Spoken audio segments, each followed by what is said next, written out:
Welcome to another edition of Coop's Tech Corner. We're going to kick it video style this time. In this edition, we're taking a look at the Chrome store. If you'll simply Google Chrome apps,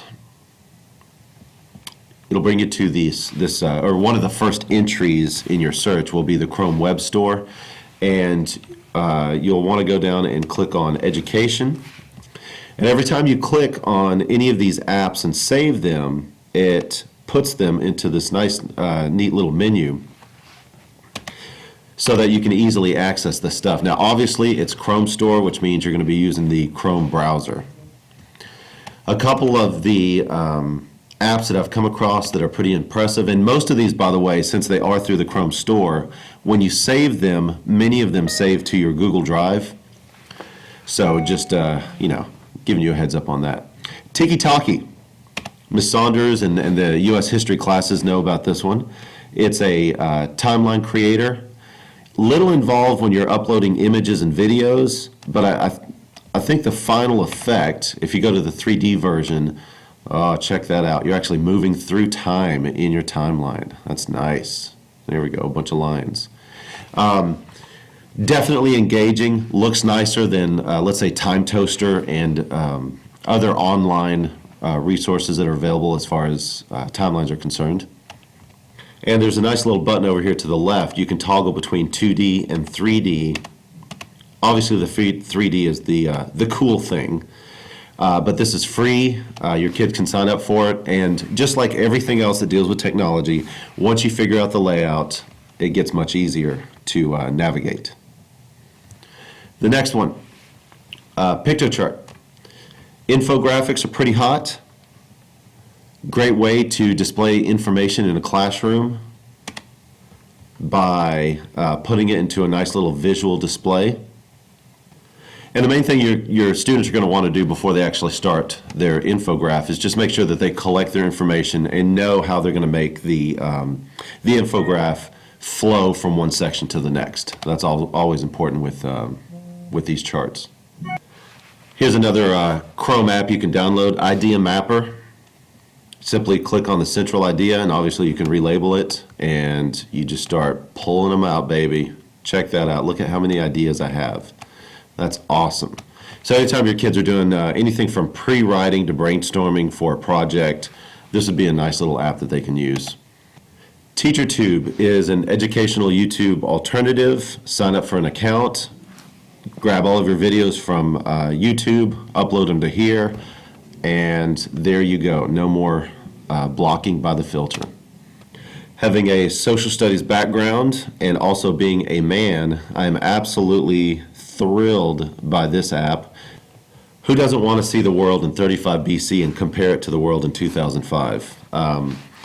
Seriously, for the social studies teachers, here's just yet another resource of maps that show the political changes, social changes, cultural changes for the past, 15,000 years, I guess. Desmos.com. Math teachers, don't laugh at me too much, but this looks useful. And if you click over here, you can open the graph, click on visualizing slope, for example, and do the whole rise over run thing with your students. You can open up the graphs that have been saved previously, change the slope, and I'm assuming engage your students in a discussion about the nature of the slope on a graph. For geometry, making shapes and taking names, right, y'all? Create circles and stuff. I was never really good at geometry, but again, this looks interesting.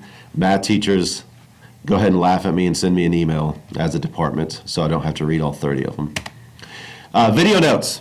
Videonot.es, I think, is a wonderful Chrome app that Renee Eagle, this chick right here, showed me I think 2 weeks ago. Upload any YouTube video on the left-hand side and then type notes on the right, and the notes are time-stamped so that if there's a particular section that you want your kids to jump to immediately, you guys would just move to 403 in the video, start typing your notes, and that timestamp would pop up. I think this would be useful in really every single class in the building, especially with the flipped classroom. If you're doing a 10-minute video, for example, I know that in the flipped classroom you want to keep your videos pretty short. What's great about video notes is you can do a 10, 15-minute video, do beginning level kind of stuff the first 5 minutes of the video, and those students of yours who are advanced, all they have to do is look in the notes to see where you start covering the more advanced topic, click on that part of the video notes, and it'll kick it'll kick the video further down the line, so you're not boring your students. As far as video notes is concerned, I'm going to go ahead and actually upload this to YouTube and then annotate my video so that you can jump from topic to topic and see how video notes works. If you guys can find it in your heart to go to the Techno Expo 2014 class or course in Moodle in NetSchool, scroll down to the bottom. Everybody has perfectly uploaded their project. Could you please click on this complete application here link? It's simply a few fields that need to be filled in. This is how we're going to make our schedule for the Techno Expo night on February 27th. If you could do that, please, you would save me a whole bunch of time and maybe a couple hospital visits. And finally, last but not least, next week the IT team is going to be in Austin. Please email me with your technological needs, and I'll get to them as quickly as I can. Otherwise, I am likely to be on stage somewhere presenting and possibly throwing up. So, whatever. Have a nice week. End.